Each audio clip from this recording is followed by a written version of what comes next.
the million-plus slaves that were stolen from Ireland, England, Iceland, even all the way up to Scandinavia.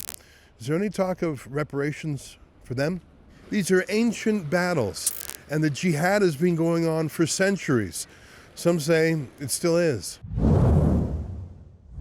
I'm in Baltimore, not Baltimore, Maryland, Baltimore, Ireland, a small village of fewer than 500 people. But actually, in the dead of night, pirates raided this village on June 20th, 1631. More than 200 Muslim pirates, jihadists really, came up these choppy waters, and they sneaked ashore, and they kidnapped every man, woman, and child and took them on ships back to Algiers, a slave trading city in North Africa. From there, the men were sent to hard labor, sometimes rowing in ships or other manual work, most of them to have an early death. The women, depending on their age, and frankly, if they were virgins, were sold into harems for a life of sex slavery or other work as slaves. Many of them tried to keep their Christianity. Others turned Turk, as they said, and converted to Islam for an easier life as captives. In the end, only a handful were ransomed and never returned, and Baltimore was completely depopulated. Here we are almost 4 centuries later, and the town is back. But the lessons of the sack of Baltimore should stay with us. It's a story that most people have never heard of, but most people should, because it's part of an untold history of more than 1 million white slaves captured by Arab slave traders and taken to Africa and Asia. We'll tell the story a little bit as we walk through Baltimore. I think it would shock people to learn that Muslim pirates, really the terrorists of their day, raided Ireland and took slaves, took hostages, took them down to Algeria. But it wasn't just Ireland. They also raided the United Kingdom itself, England. You may have heard of the Gilbert and Sullivan comical musical called Pirates of Penzance. There were Muslim pirate raids on Penzance, and they took hostages too to Algiers. In fact, the same pirate raider who came here to Baltimore raided all over Northern Europe. They even raided into Iceland, taking hostages, killing hundreds, and desecrating the churches there. There was an Islamic component to this that was very strong. When the pirates raided Baltimore, they shouted Allah Akbar, and they took their booty back to Algeria. What's interesting is that the pirate who led the attack, and it was really a military-style terrorist attack, we would call it today, he was a convert to Islam. He was born in the Netherlands, Jan Jansen. He took the name Morat Reis, and he led other renegades, which was the old-fashioned term for someone who renounced or reneged on their Christianity. Because of his skill as a Dutch sailor, and along with other renegades, they gave that seagoing technology to the Barbary pirates who wouldn't have had it. Even the intimate knowledge of where the houses were and how to come in the inlets, it was all by people who were doing deals with the pirates, who were giving information to them, who had switched sides.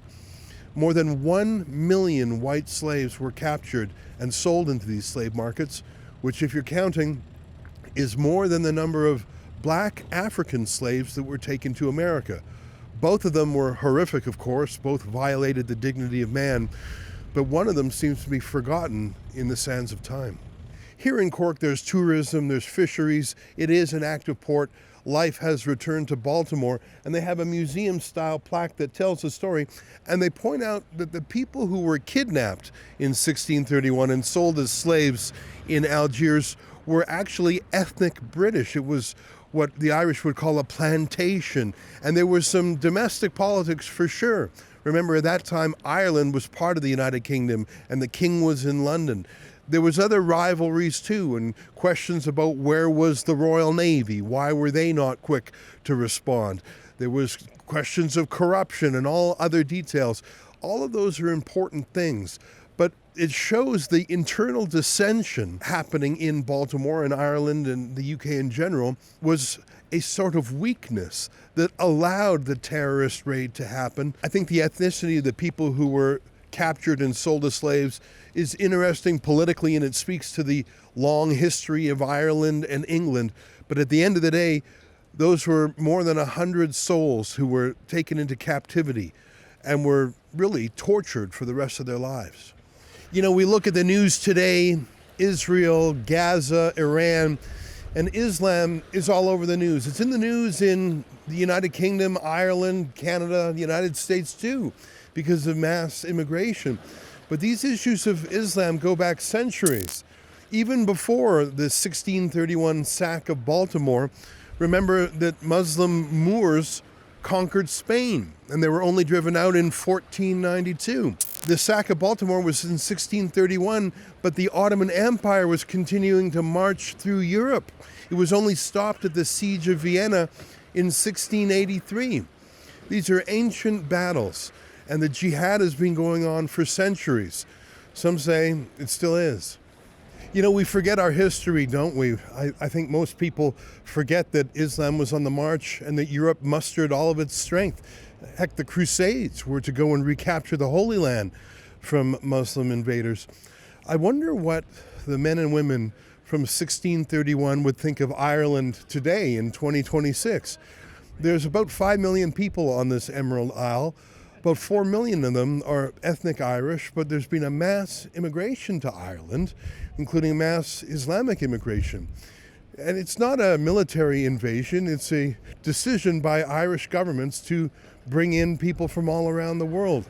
I wonder what those souls from 1631 would say and if they might have any warning. I've been interested in this story about Baltimore, but never had the chance to come here. And in preparation, I read this very scholarly book called The Stolen Village, Baltimore and the Barbary Pirates. I learned shocking details. Like, for example, there was one family where a man and his 7 sons were kidnapped and taken to Algiers. And it was so interesting to read about life in Algiers 400 years ago. The slave market there was very similar to the slave market in New Orleans. Families would be broken up. The physical strength or beauty of slaves would be assessed by groping hands. It really was barbaric. The 100+ people who were stolen from this village, almost all of them never to be heard from again. There were a handful who paid a ransom. There's no talk of reparations for that, is there? I mean, I'm from Canada, and even in Canada, which never did have slavery, the woke politics is talking about reparations for the descendants of slaves. There was no slavery in Canada, but what about the 1 million+ slaves that were stolen from Ireland, England, Iceland, even all the way up to Scandinavia? Is there any talk of reparations for them? When you think about the 1 million+ white slaves that were sold into slavery in Arabia and further parts east, it makes you think, what happens to their genetic heritage? Is that why there are people of lighter skin or red hair in Arabia? I've never been to Algeria, but I met an Algerian man in Marseille, France a few years ago when there were race riots. Marseille is about half Muslim and half French, and the demographics are changing more every year.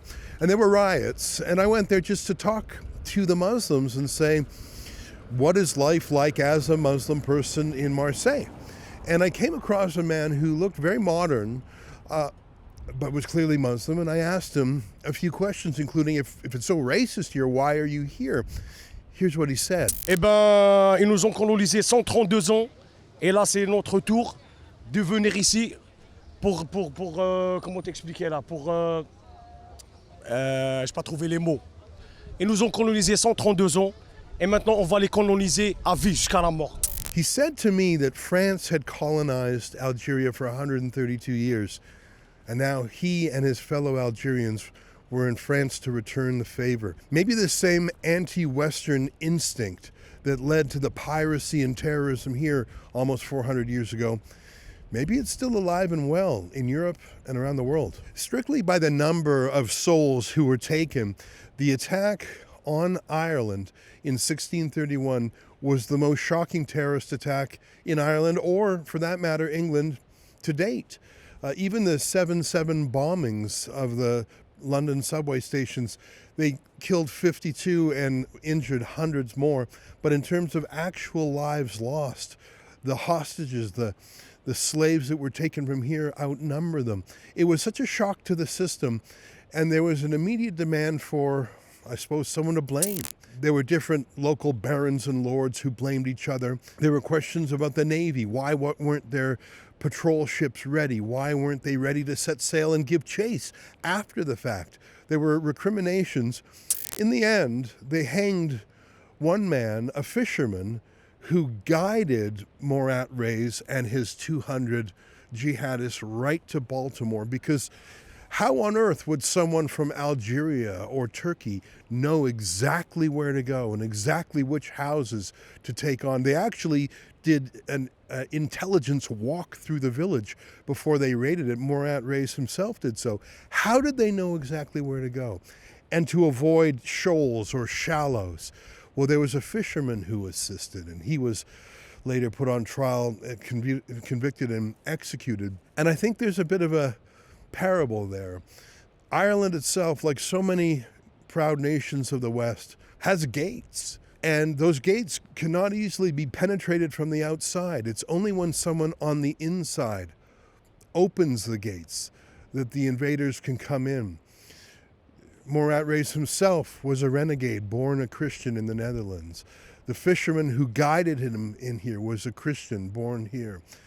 I think there's a lot to learn about that, and how we have to defend ourselves and not welcome the enemy into our gates. It's nightfall here in Baltimore. We had dinner at the Algiers pub, which is sort of a nod to the terrible destination. The pub's been here since about 1890, the owner says. And that's the thing about Ireland, is that whereas in North America we talk about decades, here they talk about centuries and even millennia. 1631 might sound like it's a very, very long time ago, but not really. Remember, the Nina, the Pinta, and the Santa Maria, Christopher Columbus discovered the New World in 1492. By 1631, the Americas, well, the colonies were already active there, including Virginia. There was a lot of trade with the New World. Shakespeare had finished his great works. The new King James Version of the Bible was complete. It was a lot closer to our time now than maybe some realize. And I think that the lessons of that echo on today, even if we've forgotten them. I read in this book, The Stolen Village, about some of the places that were raided by these Barbary pirates. I was shocked to see Newfoundland on the list. Now, this was before Canada was an independent country, but imagine that. The Barbary pirates going all the way to Newfoundland to raid. You might have heard the Battle Hymn of the Republic in the United States. It goes from the halls of Montezuma to the shores of Tripoli. It's a military anthem. What was the U.S. military doing on the shores of Tripoli 200 plus years ago? Well, the new United States of America was being marauded by Barbary pirates. So they sent a naval excursion to Tripoli, Libya, to fight back against these pirates. It's been a scourge for centuries. What was valued by the Ottoman Empire? What was important to the Sultan in Constantinople, now known as Istanbul? What was important to the Pasha of Algiers? If you were to ask me what's important about the Roman or the Greek empires, I would say civilization, the rule of law, architecture. And you can see that when you go to Athens or Rome today. You can see the great works of the Roman Empire all around Europe and even into the Middle East. Aqueducts and colosseums. We still practice a system of law rooted in Roman law. What was the British Empire about? It was about prosperity and international trade and bureaucracy and bringing in some liberal norms. But what was the highest value of the Ottoman Empire? If this book is any guide, and if the efforts of that empire, what did they do with their talent? Who did they put up on a pedestal? Well, in the case of Morat Reis, a renegade who renounced his Christianity, converted to Islam, became a terrorist pirate, and who did it all for wealth and to rape women. And when they brought back the slaves, it was a time of great celebration in Algiers as they would pick over the human cargo and squeeze and test the women to see how much each would get paid to join a harem. The highest heights in that society was plunder and rape. Not to build anything lasting, not to ennoble people, not to lift people up. No industry of its own. Sneaking into a village thousands of miles away in the dead of night, burning their homes and terrorizing them and bringing them to a life of indentured servitude. That was the highest calling of the Ottoman Empire. And the Sultan himself would profit by getting the prettiest of the girls to rape as a rape slave. Compare that to our Western society now. Who do we put at the top of the pyramid? Industrialists, people like Elon Musk, people who develop new ideas, lift people out of poverty. I think that this book is a condemnation of the Ottoman Empire, obviously, but it shows that the attack on the West, the undermining of the West, the sneak attacks, the hidden means for undoing the West, it's been around for a long time, and I hate to say it, but I think it's still with us.